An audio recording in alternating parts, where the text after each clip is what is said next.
अनारकली कैद कर ली गई और मैं देखता रहा। ये कहानी है एक ऐसी फिल्म की जो इतिहास बन गई।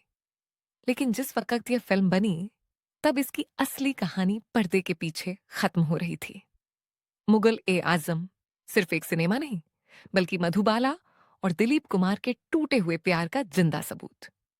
तो चलिए शुरू करते हैं मधुबाला और दिलीप कुमार की ट्रेजेडी का अगला एपिसोड। 1957 का साल था। आसिफ की मेहनत का फल मुगल आजम अपने शबाब पर थी। शूटिंग चल रही थी और सेट पर दो तरह की कहानियां बन रही थीं। एक थी सलीम और अनारकली जो पर्दे पर जन्म ले रही थी। दूसरी थी दिलीप कुमार और मधुबाला की जो जिंदगी में मर रही थी। उन्होंने सोचा भी नहीं था कि जो फिल्म उन्हें हमेशा के लिए अमर बनाएगी वही फिल्म उनकी जुदाई की गवाह बनेगी। पहले से ही दोनों के बीच रिश्ता गहरी मोहब्बत का था। तराना से लेकर अमर तक हर फिल्म में उनकी केमिस्ट्री तालमेल ने दुनिया को महसूस कराया था कि ये दो दिल एक हैं। पर 1957 में आया वो तूफान जिसने सब कुछ बदल दिया। ये था नया दौर का कोर्ट केस। चोपड़ा की नया दौर एक सिंपल कहानी थी, गांव, मेहनत और इंसान की जंग मशीन के साथ। पर जब बात आई आउटडोर शूटिंग की ग्वालियर के मैदानों में 40 दिन, तब मधुबाला के बाप अताउल्ला खान ने साफ मना कर दिया। चोपड़ा ने केस ठोका कॉन्ट्रैक्ट तोड़ने का, और ये केस पहुंच गया कोर्ट में। जब कोर्ट का दिन आया तो सब कुछ बदल गया। एक तरफ मधुबाला बैठी थी अपने बाप के साथ, चुप, दिल में तूफान। दूसरी तरफ बीआर चोपड़ा थे अपने केस के साथ, और बीच में खड़े थे दिलीप कुमार अपने दोस्त के पक्ष में, अपनी मोहब्बत के खिलाफ। मधुबाला चुप बैठी रही। उसकी आंखों में आंसू थे पर आवाज नहीं। वो अपने बाप के खिलाफ एक शब्द नहीं बोल सकती थी। पर दिलीप कुमार चाहते थे कि मधुबाला अपने बाप के सामने खड़ी हो। वो चाहते थे कि मधुबाला उन्हें चुने, अपने परिवार को नहीं। पर मधुबाला के लिए ये इतना आसान नहीं था। कोर्ट ने चोपड़ा के हक में फैसला दिया। कानून जीत गया, पर प्यार उस दिन मर गया। दोस्तों, नया द्वार कोर्ट केस की पूरी कहानी आप इसके पहले वाले एपिसोड में सुन सकते हैं। दिलीप कुमार और मधुबाला की लव हिट स्टोरी अगर आपको पसंद आए तो चैनल को लाइक, शेयर और सब्सक्राइब करें।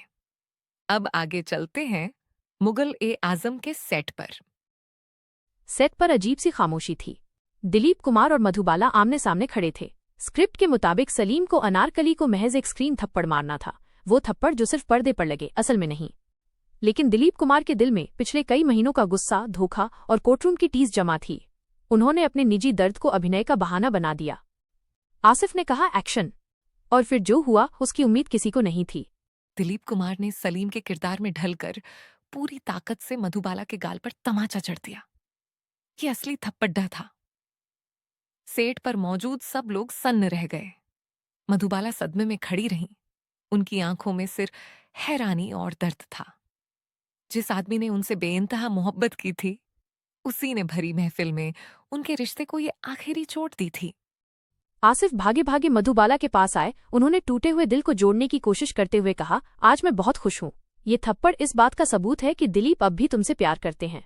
प्यार में पड़े आदमी के सिवा और कौन ऐसा कर सकता है। पर मधुबाला पर उनकी बातों का कोई असर नहीं हुआ। जो प्यार कोर्टरूम में मरा था वो सेट पर थप्पड़ की गूंज के साथ हमेशा के लिए दफन हो गया। थप्पड़ के उस दर्दनाक वाकये के बाद भी शूटिंग रुक नहीं सकती थी। आसिफ का सपना मुगल आजम पैसों और बरसों की मेहनत से बंधा था। दिलीप कुमार और मधुबाला को अब भी सलीम और अनारकली बनकर एक दूसरे की आंखों में देखना था।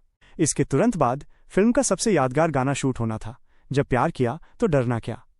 इस गाने के लिए आसिफ साहब ने जो सेट तैयार करवाया था वो मुगल आजम की पहचान बन गया, शीश महल। लेकिन इस सेट पर मधुबाला का दर्द किसी शीशे के टुकड़े की तरह साफ दिखता था। मधुबाला पहले से ही दिल की बीमारी से जूझ रही थीं। इस सीन में उन्हें असली भारी भरकम जेवरात और लोहे की जंजीरों में जकड़ा गया था। घंटों तक इन भारी जंजीरों को पहने खड़े रहना और उसी दिल तोड़ने वाले इंसान के सामने मोहब्बत का गीत गाना, ये महज अभिनय नहीं था, ये मधुबाला का अपने टूटे हुए दिल पर जुल्म था। ये सिर्फ एक डांस नंबर नहीं था, ये मधुबाला की अपनी जिंदगी का प्रतीक था। हर तरफ से वो घिरी हुई थी, हर एंगल से उसका चेहरा दिख रहा था, पर कौन सा असली था? वो जो स्क्रीन पर बोल्ड थी, या वो जो घर में हेल्पलेस, असहाय थी? वो जो दुनिया के सामने मुस्कुराती थी, या वो जो अंदर से टूट चुकी थी? जब ये सीन शूट हुआ तब तक उनका रिश्ता दिलीप कुमार से लगभग खत्म हो चुका था, और वो नाच रही थी आईनों के बीच अकेले, अपनी ही प्रतिबिंब रिफ्लेक्शन से घिरी हुई। सलीम मेस्मराइज्ड, मंत्रमुग्ध होकर देख रहा था स्क्रीन पर असली जिंदगी में दिलीप कुमार दूर जा रहे थे, और फिर आया वो गाना जो इतिहास बन गया, वो गाना जिसे आज भी लोग प्यार का नारा मानते हैं। पर जब मधुबाला ने ये गाना लिप सिंक किया, तब उसके दिल में क्या चल रहा था? स्क्रीन पर अनारकली बोल रही थी, प्यार किया तो डरना क्या। पर असली जिंदगी में मधुबाला डर रही थी। अपने बाप से डर रही थी, सोसाइटी से डर रही थी, अपने प्यार को खोने से डर रही थी। ये आयरनी, विडंबना इतनी क्रूर थी कि शब्द भी कम पड़ जाएं। अनारकली बोल रही थी, मैं खुले दरबार में अपना प्यार कबूल करती हूँ। मधुबाला कोर्ट में चुप बैठी थी, अपना प्यार छुपाते हुए। ये गाना एक सेलिब्रेशन उत्सव नहीं था, ये एक मौकरी थी, उसकी अपनी जिंदगी का मजाक। क्लाइमैक्स में आता है वो सीन जो सबसे ज्यादा दिल तोड़ता है। अनारकली को जिंदा दीवार में चुन दिया जाता है। जब ये सीन शूट हुआ होगा, तब मधुबाला क्या सोच रही होगी? क्योंकि उसकी जिंदगी में भी यही हो रहा था। उसके और दिलीप कुमार के बीच एक दीवार बन रही थी, कोर्ट केस की, गलतफहमियों की, अहंकार की, परिवार की। हर दिन एक और पत्थर उस दीवार में लग रहा था और वो असहाय होकर देख रही थी, जैसे अनारकली देख रही थी खुद को जिंदा चुने जाते हुए। पर फर्क ये था, अनारकली को जिंदा चुना गया, मधुबाला खुद ही अपने आप को चुन रही थी। हर फैसला, हर खामोशी, हर बार अपने बाप का साथ देना, ये सब ईंटें थीं उस दीवार की। 1960 में मुगल आजम रिलीज हुई।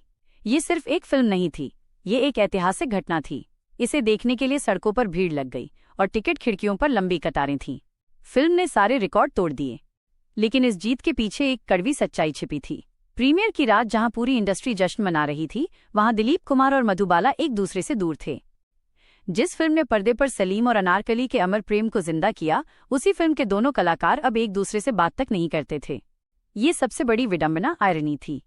पर्दे पर सलीम और अनारकली की मोहब्बत ने इतिहास रच दिया। असल जिंदगी में दिलीप कुमार और मधुबाला की मोहब्बत ने इतिहास खो दिया। दुनिया ने जिस केमिस्ट्री को देखकर तालियां बजाईं, वो केमिस्ट्री असल में गुस्से, दुख और निराशा से भरी हुई थी। फिल्म ने 10 करोड़ से ज्यादा का कारोबार करके रिकॉर्ड बनाया, उस समय का सबसे बड़ा रिकॉर्ड। लेकिन ये पैसा, शोहरत और तारीफ भी उस एक चीज की भरपाई नहीं कर सकी जो इस फिल्म को बनाने के दौरान हमेशा के लिए खो गई थी, उनका सच्चा प्यार। मधुबाला और दिलीप कुमार ने फिर कभी साथ काम नहीं किया। मुगल आजम उनकी मोहब्बत का शोक गीत एलिजी बनकर हमेशा के लिए अमर हो गई। तो दोस्तों, ये थी दिलीप कुमार और मधुबाला की अधूरी मोहब्बत की दास्तान। पर क्या आप जानते हैं कि दिलीप कुमार से बिछड़ने के बाद मधुबाला ने किससे शादी की? इस त्रासदी के अगले अध्याय को जानने के लिए अभी इस वीडियो को लाइक करें, चैनल को सब्सक्राइब करें और हमारे अगले वीडियो का इंतजार करें, जिसका नाम है दर्द में लिपटी शादी।